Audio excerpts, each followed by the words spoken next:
Muchachos, vamos a comenzar, por favor. Hagamos como un círculo para que podamos abordar el tema.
Bueno, muchachos, buenas noches para todos. Ya llegaron Giancarlo, David y Nicolás. Entonces, comencemos con ustedes, por favor. Bueno, Comencemos con el tema que teníamos para hoy de guerra y justicia. Que están hablando. bueno, pues, de acuerdo al artículo, el artículo de la sociedad colombiana, pues básicamente en los últimos fragmentos colombianos, nosotros era hablar sobre el inicio de forma radical del proceso. Entonces se centraba en tres elementos fundamentales, en los cuales estaba uno, la tradición legalista colombiana, estaba una otra que era la tradición independiente relativa de la rama judicial, y se centraba también en las formas diferenciales de la presencia territorial en las instituciones judiciales. ¿Qué trataba cada una? Entonces, la primera hablaba sobre la influencia la interacción actual de las altas cortes colombianas, de la protección de los derechos generados por la transformación progresiva de los instituciones democráticas. Hablaba básicamente cómo era el proceso o cómo se trabajaban esas ramas judiciales en ese momento, que era entender un poco más lo que sucedía en ese entonces. La segunda parte hablaba de la tradición de la independencia relativa de la rama judicial, del ataque constante de las funciones de los funcionarios públicos con el fin de evitar que se llevaran a cabo investigaciones y distintos puntos estaban sujetos a problemas históricos que se dedicaban a actores armados legales e ilegales y que se limitaban a buscar una solución. Entonces, yo lo que hacía era básicamente entrar a evidenciar o buscar de qué forma limitaban para que básicamente que no se encontrara alguna solución a estos conflictos armados de ese momento. Y la tercera parte es la que hablaba de las formas diferenciales de presencia territorial en las instituciones judiciales. Decía que estaba sujeta a las influencias y la inestabilidad de las cortes judiciales, algunos artículos sujetos a las prácticas violentas e incluso repartidas al territorio nacional. En el artículo hablaba mucho de cómo estaban distribuidos esos, digamos que estas organizaciones. No excluía a nadie del gobierno, al contrario, lo que hacía era como darle mucha importancia a los grupos armados de la ley y a los grupos legales o ilegales. Entonces, yo creo que esa era una de las partes fundamentales que quería hablar el texto en esta parte. Arrancábamos con la justicia heredada, este es un punto del 3.1 que hablaba de la justicia heredada frente del Frente Nacional. Lo que quería decir era preservar el orden de los objetivos nacionales que implicaban la definición del papel del ejército como actor llamado, o bueno, como actor llamado desempeñando, o que desempeñaba un rol protagónico en la conducción de los asuntos públicos cuando la seguridad se viene amenazada por el enemigo comunista.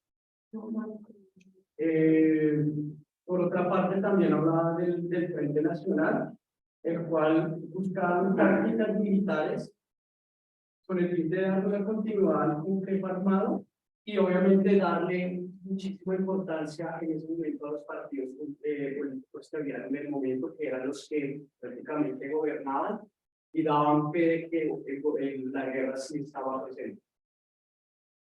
Bueno, antes de que, ¿cómo es tu nombre? David Sastres. Usted mencionó algo con usted que es muy importante y es que pareciera ser que no existían, bueno, una de las conclusiones al parecer no existía solución a la problemática que tenemos en nuestro país. ¿Por qué creen ustedes que sea eso? Yo considero que, digamos que hay muchos, en mi opinión, hay muchas, ¿cómo lo podemos decir? Hay muchos problemas, bueno, muchas cosas que están de por medio. Pues está la parte política, está, digamos que está cobijado también a la ubicación geográfica en la que están estos grupos. Y pues digamos que en Bogotá no es muy evidente, pero digamos que hacia la parte sur, hacia la parte del occidente y hacia la parte norte del país, donde más se encuentran pues, conflictos. Yo ponía digamos que va a ver igual y es mi papá trabajaba mucho hacia el sector del sur, que es donde está toda la parte de Pumayo, la parte de Mucoa, que estaban, digamos que en toda la zona del sur. Y pues en estas zonas, los que mandaban o los que estaban muy acreditados eran los paramilitares y la guerrilla. El ejército era muy poco lo que se metía, y se metía, pues obviamente sabían que había zonas en las que no se podía involucrar. Porque digo que la parte política, finalmente, ellos saben que están ubicados en esta zona y que pues hay muchísimas cosas de por medio, que con todo el dinero, la poder, y si se meten allá, pues va a ser muchísimo más el problema. Obviamente hay cosas de paz, hay cosas en las cuales están trabajando, pero no van a ser, no van a ser que para ellos dar una protección efectiva. Obviamente, ¿quiénes sufren? Pues sufre la población.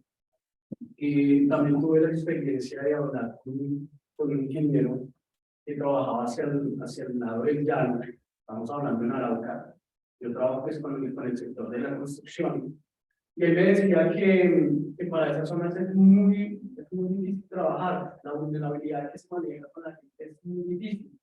Y en esos sectores se encuentra mucho, digamos que mucha indígena, que son personas que son muy ligadas a la comunidad, que intentan buscarles ayudar, mira, les vamos a dar una casa, pero pues están teniendo otras exigencias y a veces no hay una conciliación en la cual ellos digan, no, sí, estoy de acuerdo con que me des esta casa. Entonces, creo que también las etnias es uno de las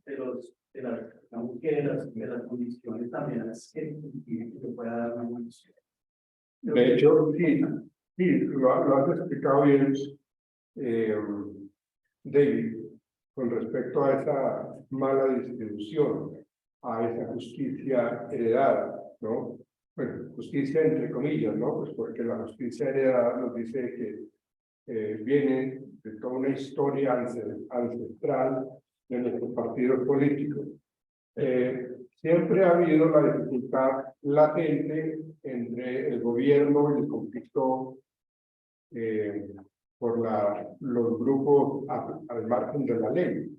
Entonces el conflicto siempre ha estado pues porque ellos nunca han estado conformes y creería yo que tristemente no lo estaríamos jamás. Cuando siempre hay esa desigualdad social, esa desigualdad económica, esa desigualdad de género, esa desigualdad en cuanto a las etnias y los grupos minoritarios, o todo este tipo de subgrupos que hacen parte de nuestra sociedad colombiana. Entonces, esa distribución hace que, o esa mala distribución hace que no haya una posibilidad de encontrar una solución, porque siempre, como yo decía, siempre hay ciertos intereses mucho más particulares que no colectivos, ¿no? Entonces, siempre va a haber eso, siempre lo vamos a tener, ¿no? Como lo hemos dicho en otras clases, la idea es que tengamos la certeza y la posibilidad y la fe de que la corrupción se disminuya, para que de pronto, con base en eso, haya más concientización de lo que queremos nosotros de un país mucho más social, mucho más equilibrado, mucho más justo, pero esto pueden ser palabras que se le llevan diciendo. Esto pueden ser utopías, que realmente es algo complicado, porque pues, nuestro inconsciente colectivo, nuestra idiosincrasia hace que nosotros pareciera ser que nos acostumbramos a vivir la vida así en Colombia, ¿no? Como que ese es nuestro ADN. Eso para nada es favorable. Y digamos que también una parte adicional es, pues digamos que me voy a volver un tiempo cuando una experiencia que tuvo como parte, estuvo trabajando el trabajo con los equipos de técnica. Yo estoy trabajando directamente con ellos, trabajando en esas zonas que donde empezó el primario, y aún así Estas personas, debido su situación económica aceptable en ese entonces, pues digamos que fue una solución porque ellos dejaron de trabajar con la coca que era lo que más se veía en esa zona. Entonces empezaron a disminuir todo ese, el nivel, digamos que de pobreza, pues digamos que esa zona la creo que fue una de las soluciones por las cuales se logró que disminuyera la delincuencia. Digamos que el pueblo prácticamente lo cuidaba, pues, obviamente los paramilitares, pues la guerrilla, pero aún así ya no se veía ese conflicto tan sujeto, tan marcado. Pero quizá en que todo estaba amarrado al dinero, pues ya la gente ya no quería trabajar porque sabía que en su momento iban a tener algo seguro y ya pues se bajaron toda la erradicación de coca que era lo que más imponía en ese entonces.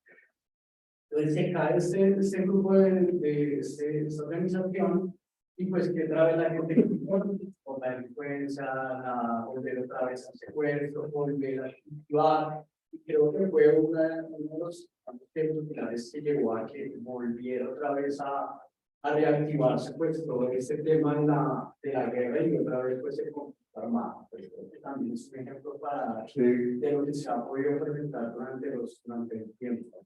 Así es. Ok, los compañeros, por favor, dale. ¿Cómo es su nombre? Nicolás. Nicolás, dale. Bueno, mi compañero habló en primer plano, pues de los elementos principales, como pues ya digo, la tradición legalista de Colombia, la tradición de independencia relativa a la rama judicial, y pues las formas diferentes de la presencia territorial de las instituciones judiciales. ¿Sí? Hay que destacar que en el texto, una frase muy importante que relaciona la guerra y la justicia es el cumplimiento de reglas, ya que por medio de estas que se dan varios conflictos, se han dado varios conflictos en la población colombiana. También habla del legalismo al haber sido varias veces utilizado como forma de encubrimiento ideológico, ya que resalta las diferentes ideologías que han habido en el país y que debido a esto se han generado varias problemáticas y que el país se ha dividido en diferentes formas de pensar. También quiero recalcar el segundo plano, el cual dice que esta independencia relativa, la rama jurídica, la cual está relacionada con otras ramas del poder público. Y también se desliga mucho de los problemas que existen. Es decir, cuando existen problemas de los cuales no se quiere ligar por temas de plata, por temas de amenazas, por temas políticos, simplemente se desligan y dejan eso a la o mandan eso a diferentes ramas. También resalta los graves problemas que enfrenta la justicia penal en materia de eficacia, ya que no se vuelve irrelevante. Prueba de ello es la constancia y masividad en la que sus funcionarios son atacados con el fin de impedir que se lleven a cabo investigaciones rigurosas y juicios justos. Era lo que me refería más explícitamente, pues las más amenazas. Pues ya lo hemos visto en varias noticias, que son las muertes de líderes sociales, precisamente por los intereses que se ven. El tercer elemento en particular de Colombia es la presencia territorialmente diferenciada de la justicia, expresada en la existencia de un conjunto más o menos incoherente e inestable de órdenes jurídicos, algunos articulados a prácticas violentas y excluyentes, las cuales pues mi compañero en su momento explicó lo de grupos armados en ciertas zonas, como lo eran pues como lo son los paramilitares y los guerrilleros, los cuales por medio de violencia resuelven pues la mayoría de los problemas, pero también hay que recalcar que en ciertos lugares estos mismos grupos armados son la misma ley de estos sitios, de estos pueblos, ya que pues al estar la ausencia de los del, del, del Estado, estas personas se ven acobijadas por estos grupos, la guerrilla o los paramilitares, los cuales, entre comillas, son los que hacen justicia dentro de esa misma zona. También quiero recalcar que en el texto dice que a través de cambios de criterios de judicialización, como lo son cuál es el marco en que se juzga y los patrones efectivos de juzgamiento y cómo y a quiénes se juzga efectivamente, la justicia ha generado incentivos que contribuyen o bien a reproducir el conflicto armado. Ejemplo de ello es la alta impunidad en relación con delitos de alto impacto cometidos en zonas de conflicto armado. Hay que resaltar que se está bien, pues se vio en años atrás lo que se generó por el Estado, la cual se llama la JEP, que es la Justicia Especial para la Paz, lo cual también estaba relacionado a lo que pasaba en los lugares donde había conflicto armado y se penalizaban los delitos que eran ejecutados en esta zona. Más que todo, eso fue lo que entendí. Que no, por otro lado, también en dirección inversa, la dinámica del conflicto armado también ha producido impactos históricamente diferenciados sobre el sistema judicial. En algunos periodos, por ejemplo, ha sido claro que ciertos grupos armados, algunos con mayor intensidad que otros, han recurrido a la estrategia de victimizar a funcionarios judiciales. Pues mi compañero, como ya lo explicó, se ven envueltos políticos con ciertos hechos que suceden a lo largo de la historia en relación de guerra de justicia que ha sucedido en Colombia. Y es muy doloroso, diría yo, que se hable de que, bueno, nuestro Estado, la verdad, no nos garantiza ningún tipo de igualdad. El Estado está en deuda con nosotros, sus ciudadanos. Realmente el Estado, como lo decía Nicolás, es un Estado en donde se muestra incoherente y se muestra inestable. Imagínense lo que estamos hablando de nuestra justicia, de nuestras leyes, de nuestra manera como nos gobiernan, porque pues, la justicia penal seguramente está totalmente amañada, inclusive un poco hasta coja, por ese legalismo que supuestamente se están respetando cierto tipo de normatividades, pero eso cuando se entiende de otra manera es cuando se ve esos intereses que determinan a quiénes realmente estamos juzgando y por qué estamos juzgando y de qué manera los estamos juzgando.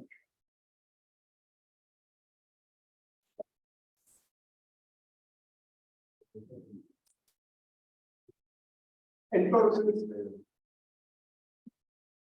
ese es otro punto muy negativo en nuestra Colombia, ¿no? Pero bueno, no hay que perder las esperanzas, no hay que perder la fe, la verdad. Y eso depende mucho de nuestro actuar, de nuestro comportamiento. Lo que yo les decía también en alguna ocasión, estos espacios académicos, esta universalidad que tenemos nosotros en contextos universitarios, es precisamente para poder debatir, para poder cuestionar en el buen sentido de la palabra, para tener una diversidad de opiniones, pero entendiendo de que pues, no siempre vamos a estar como hablando con la misma sintonía, sino que habrán cosas que tendremos que ceder. O sea, se trata de aceptar diferencias, ceder en algo y perder en algo, pero también ganar en algunas otras cosas. Pero si la justicia y el gobierno que nos está liderando a nosotros no se muestra coherente, no se muestra estable, es como complicado. ¿Sí? Por ahí escuché yo una narrativa, una noticia de la hija de este presidente peruano, ¿sí? Que estaba hablando más de Petro y lo trataba como guerrillero, lo trataba como un narcotraficante por la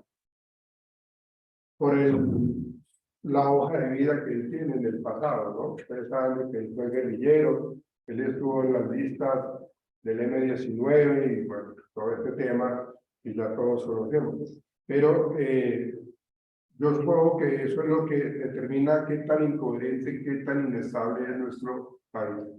Porque estamos siendo, inclusive, yo no sé ustedes por quién votaron, y ni me interesa saberlo, porque esto es totalmente personal. Pero es algo que uno dice, bueno, ¿quién está o a quién elegimos nosotros para que nos gobierne o para que tome decisiones, ¿sí? Y haga o deshaga con nuestro país? Bien, ok, continuamos. El compañero. Gabriel, pero no sale tarde hoy del trabajo. Bueno, sí, algo me comentó el ayer. Gabriel, ¿no? Bueno, ok. Bueno, esperemos que llegue y él haga su reporte. Vamos con el grupo de Michelle, Valeria y Oscar. ¿Dónde está Michelle? Valeria. Ok, y Oscar.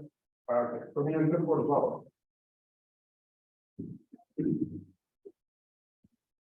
Perdón, antes de que ustedes comiencen, los puntos relevantes, los subtítulos que ustedes manejaron, ¿los quieren repetir, por favor? Como para seguir tener esa secuencialidad. Estamos hablando del 3.1, que hablaba de la justicia heredada del Frente Nacional. Ojo con lo que están diciendo, para que ustedes sigan el hilo conductor, señorita y caballero, de la justicia heredada, luego.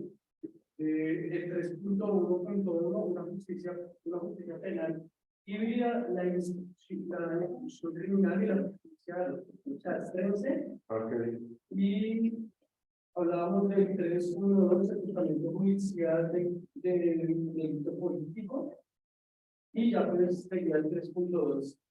¿Qué era cuál? Sobre la justicia y el nacimiento de la Constitución del 91. Ok. Sí, es lo último que dijiste, ¿no? El último punto fue ¿cuál que dijiste? El tratamiento de la justicia enfrentada a la guerra. Sí. Pues, Y los delitos políticos, ¿no? Los delitos políticos. Bueno, ok. Comiencen, señorita, no, caballero. Entonces, 3.2 es sobre el acomodo de la justicia y el nacimiento de la Constitución del 91. Expedición de la Constitución tiene que ver con los sometimientos de la justicia de las aplicaciones de narcotraficantes en marco normativo parcialmente novedoso. La transformación de la justicia enfrentada a la guerra latina, el recubrimiento de la guerra en general, de las bandas privadas y los carteles del narcotráfico que se vinieron incrementando desde los años del 87 al 92. Muchas de estas reformas fueron preparadas con anterioridad, pero el resumen de cual catapultó fue el asesinato del ministro Lara Bonilla en el gobierno del presidente Betancourt. Esto de sacó unos decretos los cuales otorgaban a la justicia penal juzgar los delitos relacionados con el narcotráfico, empezando a analizar toda la parte de los hallazgos de caletas de droga, mismo narcotráfico, criminalización, asesinatos, asesinatos de personas. También habló de las disidencias en este momento, guerrillas de narcotraficantes, que en su momento no eran tratados con la justicia penal como digamos, similares a digamos, partes ¿cómo se dice? Como criminales, sino como personas normales. No eran, no los trataban igual como asesinos o como generadores de violencia, sino como unas personas naturales en ese momento. Pero se les identificaba como personas al margen de la ley. Al margen de la ley, pero la justicia en su momento no los trataba como igual. No O había, sea, no había un juzgamiento no penal. había un juzgamiento total en ese momento. Entonces, por eso, con la muerte del ministro Lara Bonita, y cuando empezaron a implementar este tipo de crímenes un poco más seriosos. Otro de los puntos que tocaba era la muerte de Héctor Abad Gómez. Desde ahí fue donde ya otra parte que estaba tocando los códigos de pena militar. Los objetivos de estos eran transformar necesariamente unos estatutos de la defensa democrática, donde se señalaba con amplia competencia a los jueces de orden público para que ellos tuvieran una solvencia natural en cuanto a estos tipos de delitos. Otro tema que tocaba ahí era sobre el cartel de Medellín, Pablo Escobar, que también fue una de las partes más importantes de esa época, de las cuales se llegaron a analizar todas estas tipos de normas para que fueran juzgados como personas dañinas para la sociedad.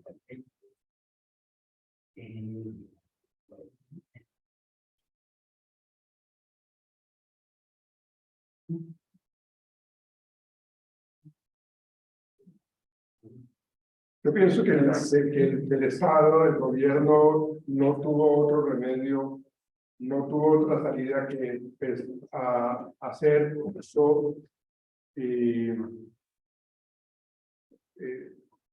echar mano de la justicia penal.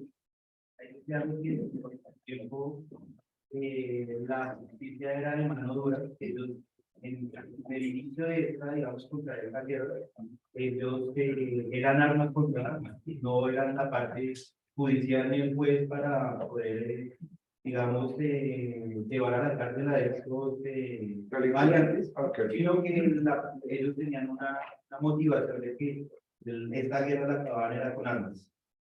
En su principio, ellos lo que querían realizar era eso, pero pues ya a través del tiempo y las leyes que fueron sacando, ya fueron un poco más radicales en cuanto a la negociación, digamos, con estos narcotraficantes que ya empezaron a ser extraditados en su debido tiempo.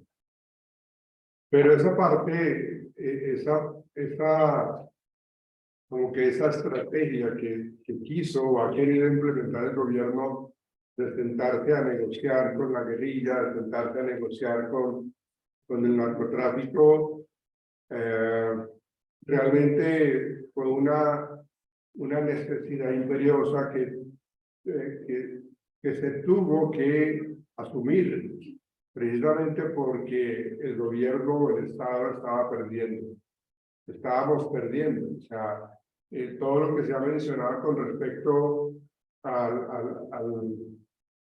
contrabando de la droga, al narcoterrorismo, a los asesinatos, a la época desde el 82 hasta, no sé, hasta el 99, esta época de los carros bombas, realmente fue una época en donde el gobierno se sintió supremamente vulnerable, supremamente perdido, y tenían que asumir entonces esa rigurosidad penal para entonces encauzar las cosas bien, porque si no lo hacen de esa manera, si lo siguen haciendo arma con arma, luchar fuego contra fuego, pues los derechos humanos se le dan encima, ¿sí? O sea, y eso es algo que uno dice, pero ¿cómo vamos a hablar de derechos humanos cuando los maleantes, las personas al margen de la ley, que no tienen consideración de nada y están matando personas civiles inocentes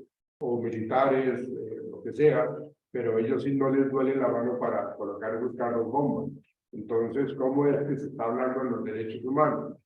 Pues es algo que parece un poco irrisorio, pero así es. Los derechos humanos nos cubre absolutamente a todos. Así seamos, por eso dicen que la persona es inocente hasta cuando se le compruebe el contrario, porque todo el mundo tiene derecho a su libre proceso, ¿sí? A un proceso que se le debe seguir. Y a partir de ahí fue que se empezaron a generar todos esos acuerdos de la extradición. De hecho, fue una manera como para amedrentar a los que están metidos en este cuento, porque, y eso lo decía Pablo Escobar, ¿no? De que él prefería morir acá en su tierra que morir allá en una cárcel norteamericana, ¿no? Para él no era viable. Entonces, eso generó una serie de represalias supremamente mucho más complejas, mucho más sanguinarias, mucho más muerte, ¿sí? Y estábamos arrodillados, estábamos temerosos. Toda la ciudadanía colombiana y todas las grandes ciudades de Colombia estaban amedrentadas, estábamos amedrentados porque sabíamos que íbamos a salir, pero no sabíamos si íbamos a volver a la casa por aquello de los carros bomba o por aquello de las pescas milagrosas. Acuérdense que uno no podía salir a pasear, recorrer lo hermoso que es Colombia, ¿sí? Y disfrutar de un paseo de olla, un paseo, pues porque seguramente habían las pescas milagrosas y nos secuestraban, como pasó con mucha gente que estuvieron totalmente enclaustrados allí, perdiendo la libertad. Bueno, entonces, realmente esas ideas igualitarias que de pronto trataron de generar a nivel de una sociedad un poco más estable, una sociedad seguramente más justa, que fue lo que pasó con todos estos personajes que mataron y que sí tenían una idea mucho más hacia los derechos humanos, mucho más dada hacia la igualdad de las personas. Entonces pasó todo lo que pasó con el señor Abad, con Clara Bonilla, ¿sí? Pero pues todo totalmente comandado por Pablo Escobar. ¿Ven? Y personas que de pronto tenían, políticos que de pronto tenían unas ideas un poco más dadas a controlar, igual era callado de alguna otra manera. Listo, digamos por favor. Otro tema que nos tocaba ya hablar sobre la Constitución del 91, sobre la transformación de la justicia a la guerra. Nos tocaba, digamos, especialmente considerar las masacres que se venían implementando para digamos, terrenos, digamos, necesitaban ellos para cultivar sus drogas, Cuidar sus cultivos. y los tratamientos que en su tiempo ellos tenían. Nos toca el tema de las masacres de Trujillo en el 90, en Bucaramanga hicieron también tipo de masacres, en Segovia también hicieron masacres. Entonces todo esto va enfatizado a la creación, o no, la mejora de la Constitución del 91 para el resguardo de las personas, los bienes y la naturaleza, digamos, del país. En la parte militar, ellos tocan digamos, ya también el tema de acuerdos, lo que se venía hablando. Y otra parte es sobre los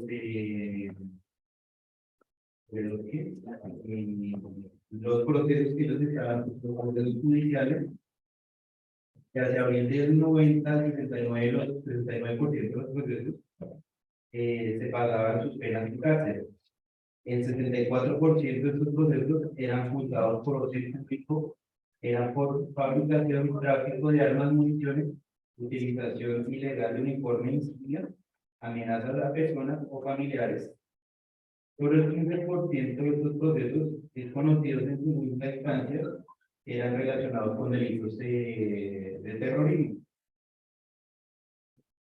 El 22% eran delitos conocidos por un juzgado de orden público y se originaban por delitos de terrorismo, por cierto, para emitir homicidios con fines terroristas y instigación al terrorismo. Esto sin duda contribuyó a la prioridad con el fin de descongestionar la justicia y se dio orden al Código Penal de 1987.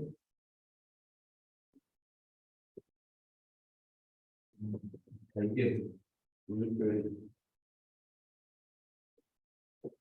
Se supone, discúlpame, se supone que las sanciones para los delincuentes, para las personas al margen de la ley, tienen que estar muy bien argumentadas y tienen que hacer su debido proceso. ¿Cuántos procesos no se caen y cuántos delincuentes no dejan o no deben dejarlos libres porque hicieron un mal procedimiento? Porque su proceso fue totalmente ilegal, porque no lo hicieron adecuado. Entonces, con base en eso que nos estaba diciendo Oscar, ¿sí? Precisamente el asunto es de que se necesita entonces prácticamente cogerlos en fragancia y hacerle una serie de acusarlo de varios cargos, hacerle seguimiento y colocarle una serie de evidencias en donde están las cámaras, donde están los contactos, precisamente para que haya de dónde agarrar para poder juzgar, para poder sancionar, y haciéndolo obviamente de una manera totalmente legal, ocurriéndonos bajo los parámetros legales, lo que nos cubre la ley. Entonces, antes no lo hacían, y fíjense que las personas, de hecho lo hablábamos también que día, de que las personas terminan simplemente libres porque no son sancionadas de una manera correcta. Bueno, sí, que Claro. Y buenas noches.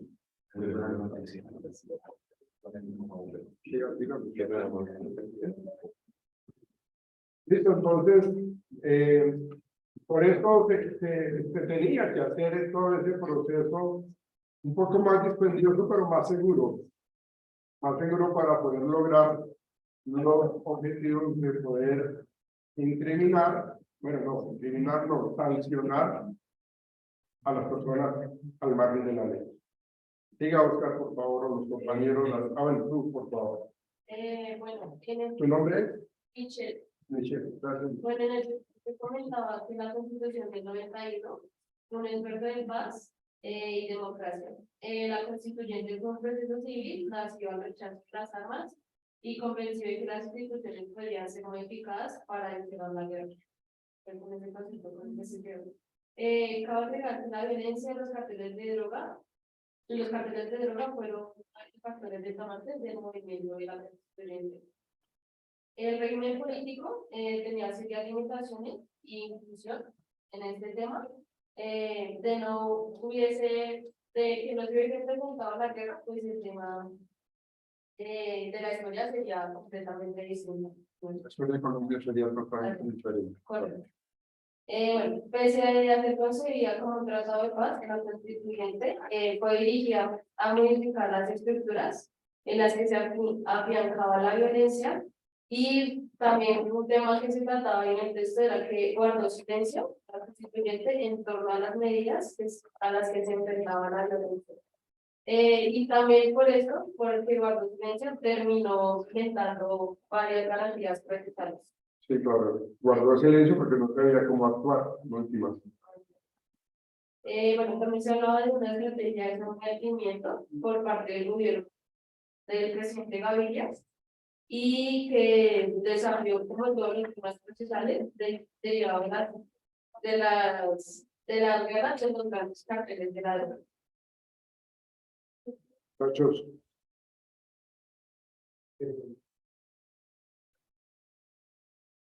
Bueno, okay. ¿Algo más tú Michelle? Sí. Tú hablaste de la paz y la democracia para o sea, lo que buscaba en su momento la Constitución Política de Colombia del 91 era tener esa oportunidad de tener un país lleno de paz y de democracia. Y ustedes ya lo saben, lo sabemos totalmente. De ahí en adelante, todo eso, pues no se cumplió. ¿Sí? No se cumplió. Entonces, fíjense que la falencia o las fallas que tiene que ha tenido nuestros gobernantes precisamente han sido por carencia de legislar bien, la carencia y la falta de tomar decisiones adecuadas, porque pues, realmente no tenemos unas políticas o unos códigos penales que realmente nos garanticen a nosotros, los ciudadanos de bien, tengamos la oportunidad de tener un país realmente democrático, participativo, igualitario y con buena, bueno, con una calidad de vida y con una mejor disposición para nuestros herederos, para nuestros hijos. ¿Sí? Pues uno ya va llegando pues como al final del espacio de tiempo que está uno acá en la tierra, pero quedan nuestros hijos y quedan los hijos de nuestros hijos. Y eso es algo que uno tiene que pensar y no ser egoísta, sino pensar de una manera muy justa con respecto a qué le vamos a enseñar, qué le estamos enseñando y qué le vamos a dejar a ellos para que tengan una Colombia mucho más bonita para vivir, mucho más agradable para vivir. Pero si esto se sigue presentando así como lo estamos viviendo, porque todo este tema de la migración, todo este tema de la inseguridad, todo este tema de todo lo que se está haciendo, tenemos ahorita un dilema grandísimo con el presidente y la alcaldesa de Bogotá. Por el metro no se sabe, hasta que no repartan bien su pastel, digámoslo, no puedo decir arepa, sino su pastel. Entonces,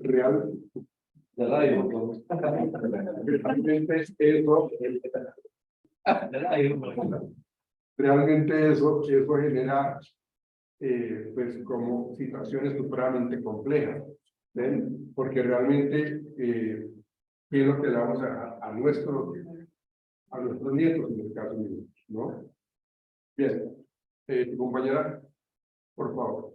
Bueno, yo quería eso se presentan en las medidas del sistema militar en cuanto a las condenas que eran muy bajas. Frente a eso, porque esto ha servido a escapar junto con el cartel de Medellín en la cárcel, luego de eso, debido a que no habían tantas pruebas, se empezó,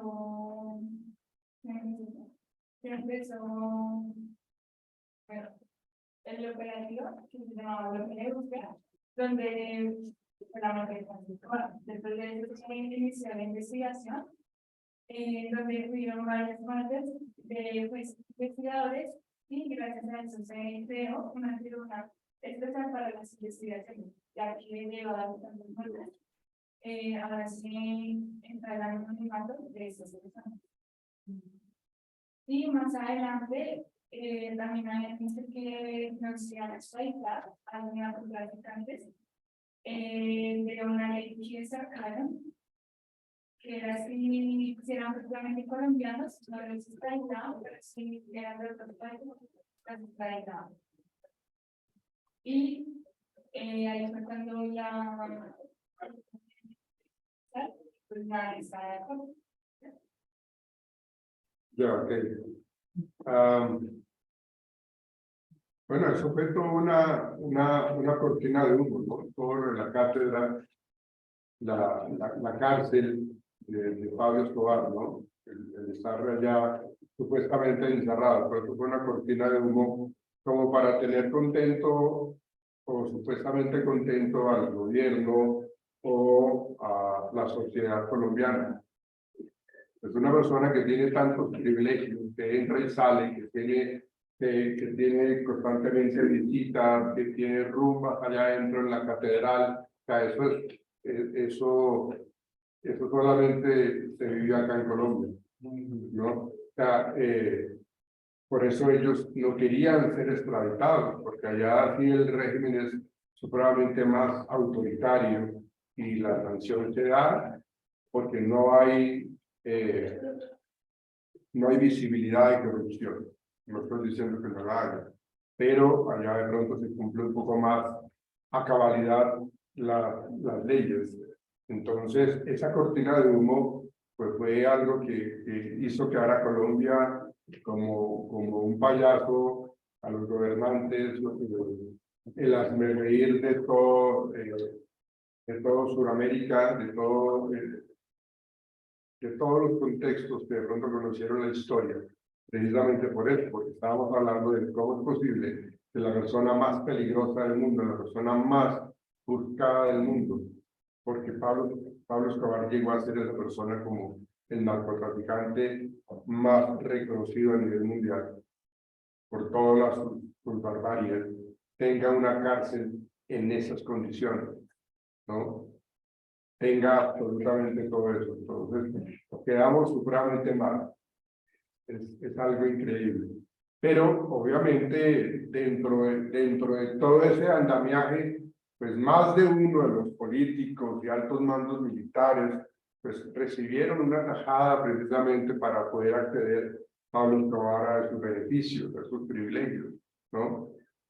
Y solamente Pablo Escobar decía, vea, ustedes si me traen policías muertos, por cada policía muerto le voy a dar $2.500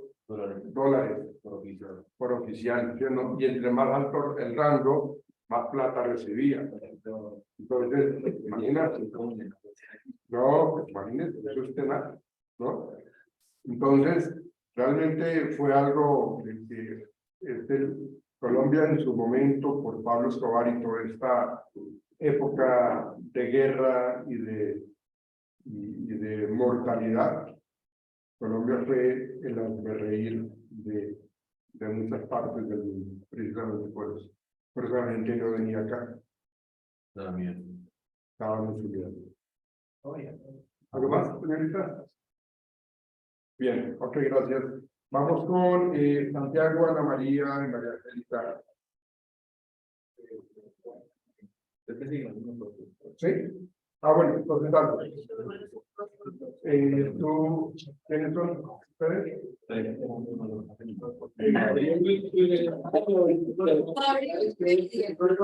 Te rectifico. Ah, Olivia.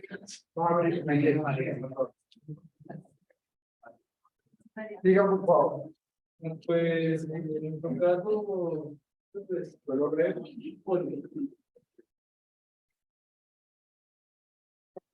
Nos vamos, por favor. Quitemos.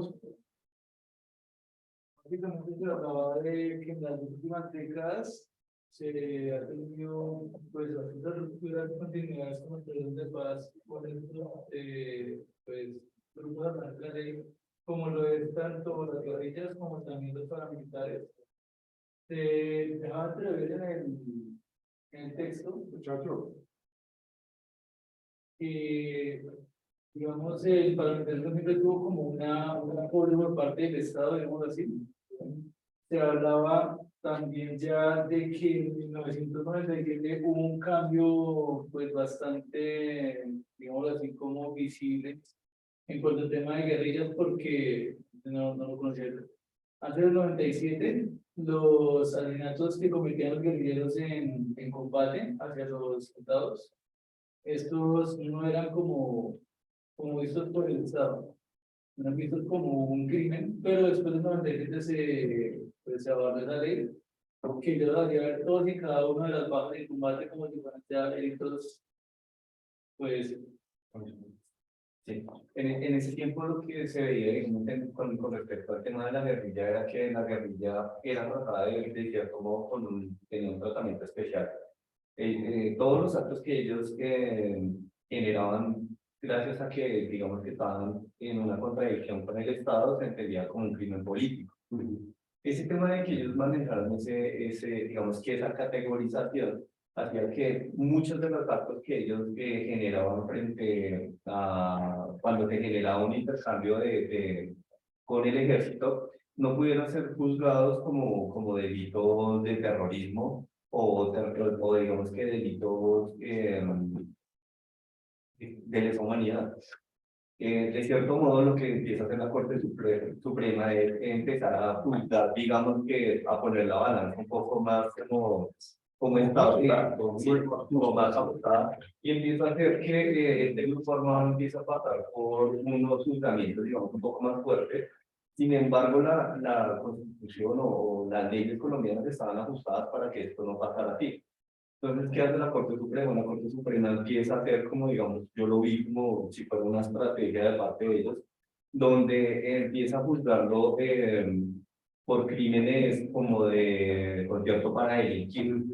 Que estos crímenes lo que hace es, digamos, tener penas entre 20 y 34 años, y lo que pues, hace ver a la población es que los estamos juzgando ya con, digamos que con penas ejemplares. Sin embargo, lo que decía mi compañero, hasta 1997 se presentan unos proyectos de ley donde lo que se busca es empezar a reducir, digamos que los beneficios que tienen estos grupos armados y pues empiezan a quitar esa categoría especial que tiene lo que la ley. Pues yo como miembro de madre para por el tema de que, digamos, en el 89 ya Vigilio Barco realizó como un intento de aplacar el tema de parentalidad, porque él ya lo hizo como algo, o sea, lo convirtió en algo ilegal, el tema de la participación civil en grupos para quitar el objetivo ilegal, también la financiación del mismo, ya que pues, los grupos paramilitares eran financiados ya por entes del Estado como tal, políticos, ganaderos, y todo eso, pues la idea de él era pues aplacar el paramilitarismo. Pastrana intentó de alguna forma pues seguir eso, ya con la destitución de dos generales que eran duramente implicados en temas paramilitares, y pues ya lo de Álvaro Uribe, ¿no? Que puede estar en negociación con estas dos mesas de diálogo con la SAUCE y bueno, en fin, otros agentes, pues yo. Sin embargo, en la lectura uno alcanza a percibir como esa doble moral del Estado, porque digamos que uno empieza a leer esto que dice mi compañero sobre los acuerdos y sobre las políticas que se empiezan a generar, pero por otra parte uno se da cuenta que, por ejemplo, las convivencias se ven fortalecidas por una reestructuración que hubo en la ley de porte de armas en la Superintendencia de Vigilancia. Entonces, como que uno empieza a percibir una doble moral entre el Estado y ve cómo otros, digamos, se empieza a desgastar una de las guerrillas, pero los paramilitares empiezan a coger otra connotación dentro de lo que es este conflicto armado dentro del país. Entonces empiezan a ver como políticas para reducir de cierto modo a los grupos armados, pero por otro lado empiezan a generarse como nuevas leyes en la supervigilancia que permite que la gente tenga accesibilidad más fácil y crear sí, como esos grupos de vigilancia de forma más fácil, como si fuera un departamento de cualquier empresa. Sí. Y empiezan ellos a formar como estas mini guerrillas, y pues es como la ironía de la lectura, ¿no? Bueno, pues digamos que el artículo dice que esas conferencias se quedaron como de los años 70, que era como darle como a los civiles armas para que tuvieran como ciudadanía. Según el artículo, los grupos paramilitares recibían apoyo de poder constitucional público como del gobierno, tanto como privados también. Durante el año 1980, durante el gobierno de Ibarra, él pidió 4 decretos que enfrentan el fenómeno natural de saber cómo pues, tener negociaciones como tal con los grupos paramilitares. Dentro de eso, pues se prohíbe pues, como el uso del grupo armado, o sea, se prohíbe como el uso de militares hacia como a combatir como autodefensa, porque digamos era incontrolable durante el gobierno de Ernesto Samper, pues se adoptaron algunas medidas que alentarían como la judicialización de estos grupos. Luego de eso, pues crearon 2 leyes entre estas dos, la 241 de 1995 y 418 de 1997. Y que da la posibilidad de reinserción para los parlamentarios, la autorización de otorgar como un estatus político dentro del gobierno. Más adelante, pues, durante el gobierno de Andrés Pastrana, hubo avances de materia de rechazo para militarismo, para pues como llegar a ser como un judicializado los parlamentarios. En el gobierno pues ya de Álvaro Uribe, como le llaman mis compañeros, él apostó por devolver como el estado monopolio de las armas y puso negociaciones de paz con tres grupos de autodefensas como Autodefensas Unidas de Colombia, los bloques Central de Bolívar y Vencedores de Yabarca. La parapolítica. Dentro de la parapolítica que teníamos dentro del artículo, existía como la resistencia y fortalecimiento de la justicia, protagonizada frente a la captación criminal del Estado. Durante el proceso de la justicia transicional, con los parlamentares, impulsó apertura de un capítulo de la escuela frente al conflicto. La parapolítica puede ser entendida como el fenómeno sistemático de alianzas entre políticos, grupos armados ilegales, narcotraficantes, partidos de consultas mayores y proporcionales en toda la historia del país. Pues durante ya el año de 2012, la Fiscalía de la Unidad Antiterrorismo encargada de investigar los casos de parapolítica local aplicaron como a 19 alcaldes. Dentro de esos fueron 8 fueron condenados y 2 quedaron absueltos. Ok, gracias.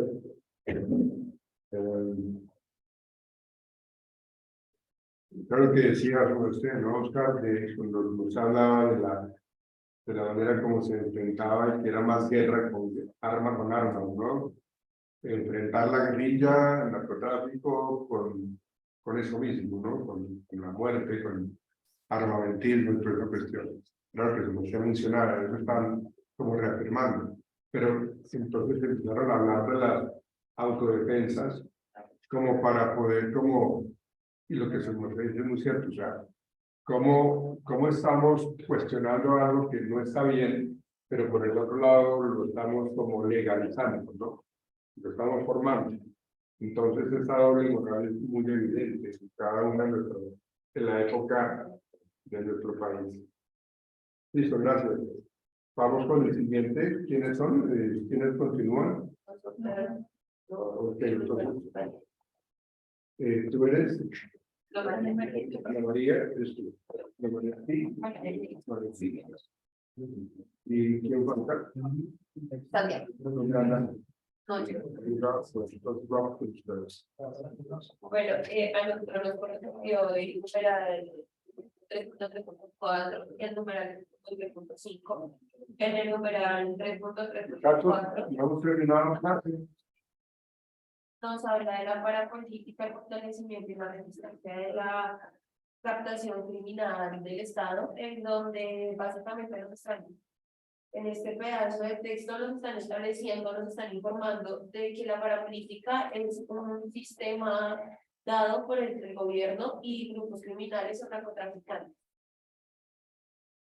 Y que en el gobierno de Samper se empezó a crear o se empezó a evidenciar este tema de parapolítica, en donde hay 8.000 casos aperturados, de los cuales en la actualidad no se han podido cerrar aún, porque de esos 8.000 casos hay, como le dijo el compañero, funcionarios públicos ideando mando de la parte del Estado como tal, y lo que hacen estos, al verse involucrados en el tema de la parapolítica, inmediatamente lo que hacen o proceden es a renunciar a sus cargos para no ser juzgados por la Corte Suprema de Justicia, sino por un ente menos débil, por un ente más débil, perdón, como la justicia ordinaria.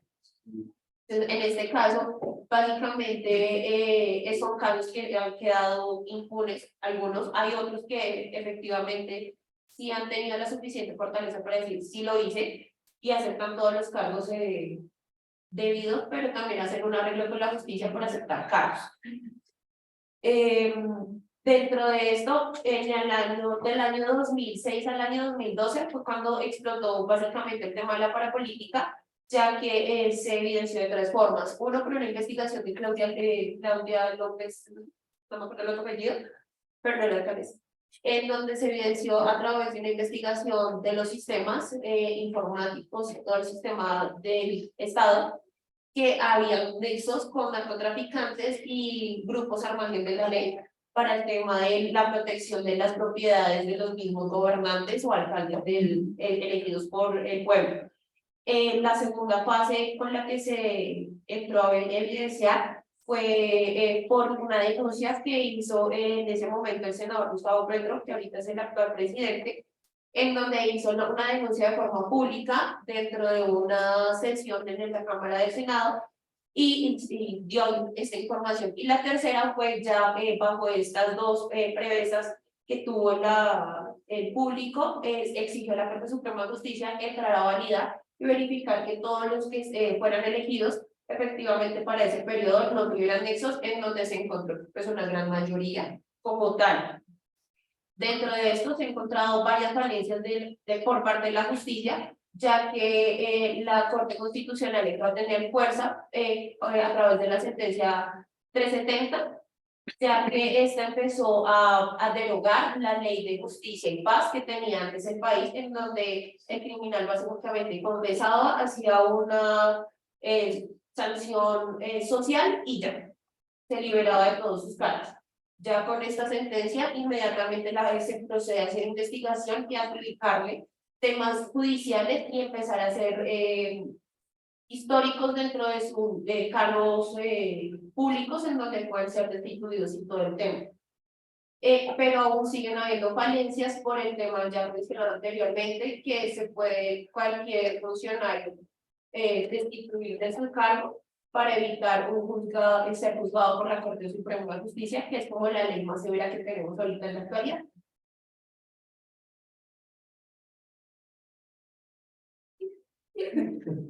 Otro punto que tenemos es el 3.3.5, que se titula la aprobación del marco jurídico para la paz, la apertura del nuevo capítulo en la historia de la justicia colombiana frente al conflicto armado. Entonces, digamos que esto se le llamó también la transición de la guerra a la paz. Esto empezó el 12 de julio, donde el Congreso aprobó la reforma llamada Marco Jurídico para la Paz. Digamos que inicialmente lo que buscaba esta reforma era que se pudieran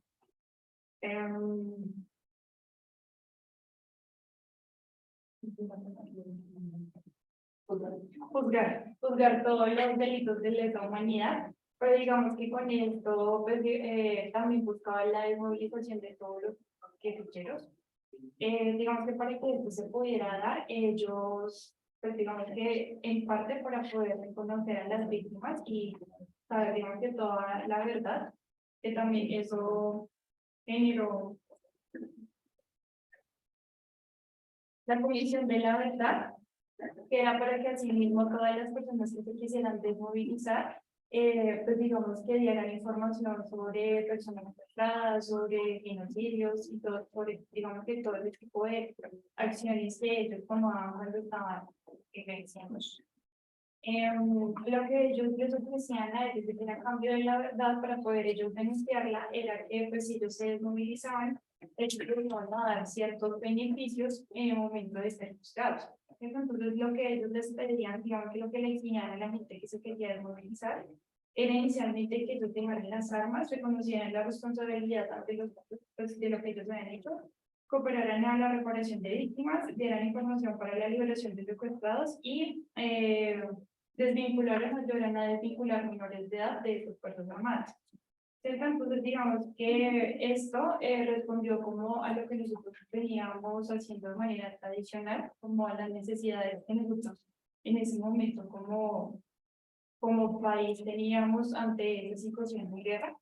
Entonces, digamos que eso estaba cambiando un poco la forma tradicional de juzgar a las personas con grupos armados, pero asimismo, digamos que esto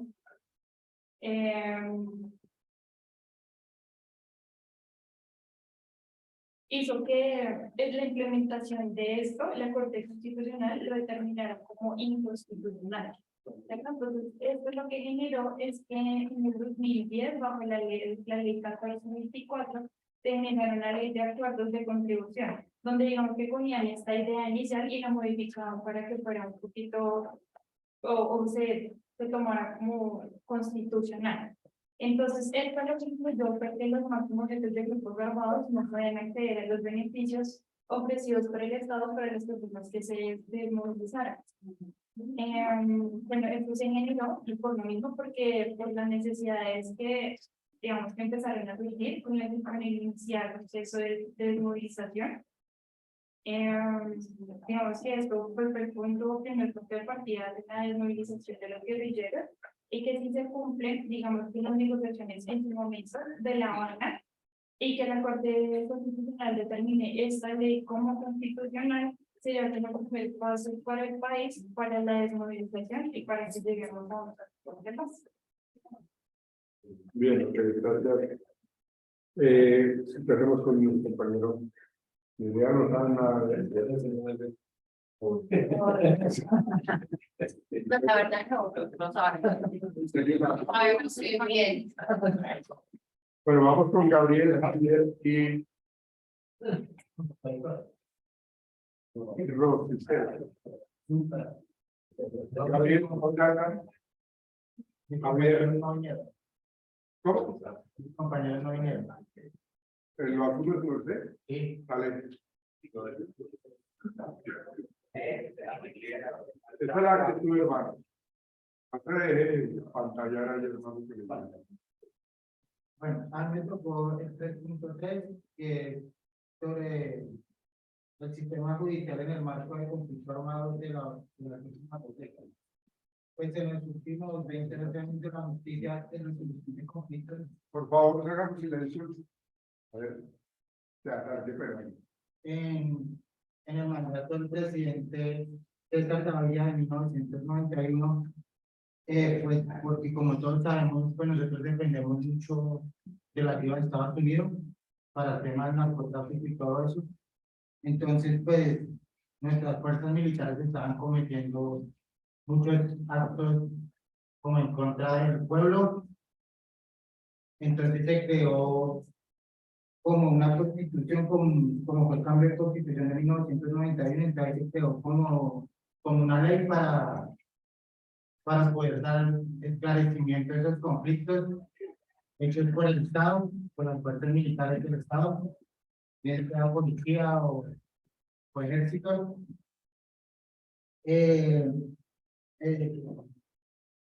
También se vio lo que pues ya nombraron mis compañeros, que era la parapolítica, que pues como se dice son pues personas narcotraficantes y obviamente personas transnacionales junto a políticos que se unen para hacer pues cosas ilícitas. También se utilizaba lo que era la desmovilización colectiva a los estándares de verdad y justicia. También en esa ley se decía la restitución de tierras, que pues, como se sabe, son muchas, tanto la guerrilla como el ejército, que han tomado las tierras que no les pertenecen a ellos, digamos, por medio de su poder o de su mandato por las armas. Entonces, pues también se estaba diciendo eso, que el ejército pues tenía que volver o restituir a las personas que les hizo daño. Nada, así. También se utilizó algo que se llama la dinámica de guerra y paz, que es la transformación del sistema judicial y penal, y también se utilizaron los cambios de la justicia penal militar. O sea, ya había como más consolidado como un sistema para poder juzgar o ¿cómo se llama eso? Penalizar. Para legislar, para legislar a los entes del Estado, bien sean militares o policiales. Bueno, ya sigue lo otro, que es como dice el dicho, echa la ley, echa la trampa. Entonces, sí, entonces ya fue cuando, pues muy brevemente, aparece lo de los falsos positivos, que esto es más que todo fue en el mandato, que eso viene siendo de muy atrás, pero más que todo que fue relevante en el mandato del presidente Álvaro Uribe. Porque pues, como se dice, como ustedes comentaban anteriormente, que el Escobar pagaba por cabeza de policía, a los militares les daban premiaciones, días o algo así, o ascensos, de acuerdo durante, pues, por acabar o mostrar resultados ficticios. Sí. Ah, bueno, que Sí, porque pues ya más que todo, digamos, mostrar resultados que nunca fueron nada ficticios. Entonces ellos, según lo que pues, yo leía ahí, decía que a Bolívar, más que todo, pues, en localidades de escasos recursos, bien sean drogadictos o personas que pues no tengan de pronto la oportunidad, pues se las llevan engañadas con mediante televisión a brindar un trabajo o algo así, y pues ya como todos sabemos la historia, pues, atentaban contra la vida de las personas y las disfrazaban como guerrilleros.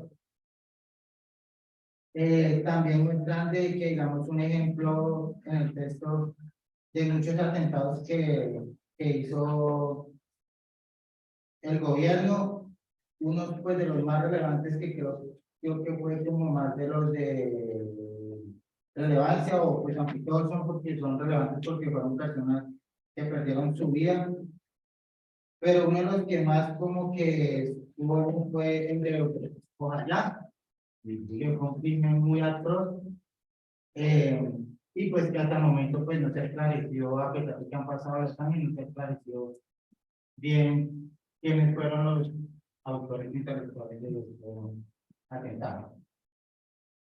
Ya, literalmente así por encima. ok. Sí, realmente nuestra sociedad, y no estoy hablando económicamente, sino lo que es, yo lo voy a llamar como la modificación de las conductas. Digamos, ustedes se dan cuenta, en nuestra educación, cuando somos pequeños, a nosotros nos dan premios y castigos, ¿no? Por un buen comportamiento recibimos beneficios, por un mal comportamiento nos castigan, nos quitan cosas, ¿no? A esto llegó, ¿sí? Esto fue lo que empezaron a implementar nuestros gobernantes para poder controlar un poco el comportamiento desaforado, negativo y agresivo que tenía pues, las personas al margen de la ley, ¿no? Todos los beneficios, ¿no? O sea, si ustedes se desmovilizan, vean, ustedes van a recibir este tipo de beneficios, ¿no? Sabiendo que si la sanción, o sea, perdón, si la conducta negativa se cumplió o se dio, la sanción tiene que darse, ¿sí? O sea, si usted se equivocó, hay una sanción. O, bueno, no se equivocó, si usted la embarró, si usted cometió una atrocidad o infringió la norma, la ley, lo que sea, a usted se le va a sancionar. Es el típico ejemplo que si yo me paso un semáforo en rojo, entonces tienen que hacerme el parte y yo tener que pagar esa multa, ¿no? ¿Y qué es lo que hace? Claro, siempre hablamos nosotros de beneficios, porque si yo pago antes de o yo me voy al curso de movilidad, entonces me bajan un poco el valor. No, pues eso es una demora ya. Claro, pero lo que nos están diciendo a nosotros es, usted cometió un error, pero le vamos a ayudar. Usted cometió un fraude, pero le vamos a ayudar. ¿Ve? Porque necesitamos es tener controlado, y esto hablo de la modificación conductual, tener controlado precisamente todo el mal comportamiento que cualquier ciudadano puede tener, ¿no? Pero cuando llegamos a esa situación de que cuando hablamos de la desmovilización, el gobierno creó una serie de planes de beneficios precisamente para eso. Si usted dice dónde están los secuestrados, le vamos a ayudar. Si usted dice dónde están sus jefes, le vamos a ayudar. Si usted se desmoviliza, si usted entrega armas, le vamos a ayudar. ¿Ven? sea, viene con toda una historia delictiva y le vamos a ayudar. Son estrategias que generó nuestro gobierno y esas son las ganancias por las conductas que queremos nosotros, ¿no? Es como, por ejemplo, en las cárceles hay algo que se llama economía de fichas y es de que bueno, claro que aquí en las cárceles de Colombia es un hacinamiento impresionante. Se supone que sí, las cárceles no son hoteles, ¿no? Las cárceles no son balnearios, ¿no? Las cárceles son sitios de reclusión donde se tiene que sancionar y se tiene que mantener encerrado a las personas que están o que hicieron algunas cosas inadecuadas. La cuestión es que si ustedes ven los documentales que hoy día sacan de ese hacinamiento, de esta gran cantidad de seres humanos que están allá y que están totalmente en un espacio mucho más pequeño que este, están durmiendo una gran cantidad de personas. Entonces, el tema es, cuando hablamos nosotros de la economía de fichas, es de que si usted deja de tener estos comportamientos, usted va a adquirir puntos.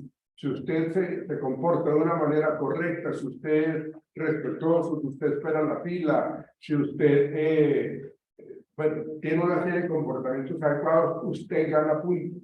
Y esos puntos al final de la semana o al final del mes, usted los puede canjear por visita conyugal, por bueno, una gran cantidad de cosas que de pronto puedan tener los internos. Esa es la modificación de la conducta. Entonces, eso es lo que en últimas se maneja en cualquier sociedad, de que hay comportamientos inadecuados que deben ser sancionados, pero hay comportamientos que son buenos, ¿sí? Y que deben ser premiados. Bueno, no deberían. O sea, digamos que yo me comporto correctamente como ciudadano y yo no tengo que esperar nada a cambio, ¿sí? La cuestión está en que a veces la justicia, como la vivimos acá en Colombia, desde que por qué a él sí le quitan una pena si hizo exactamente lo mismo que yo y a mí sí me sancionaron y a él no. Entonces, fíjense que se generan las alternativas de solución para la modificación de conducta, pero lo que como usted decía, echa la ley, exactamente. Entonces, esta situación es lo que a nosotros no nos deja avanzar como sociedad. Muchachos, nos veremos mañana. Muchas gracias. ¿Por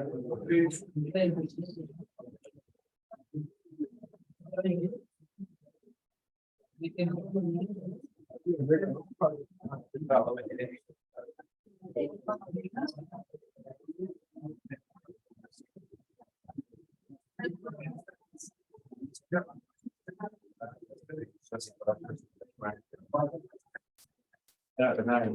no me encontré?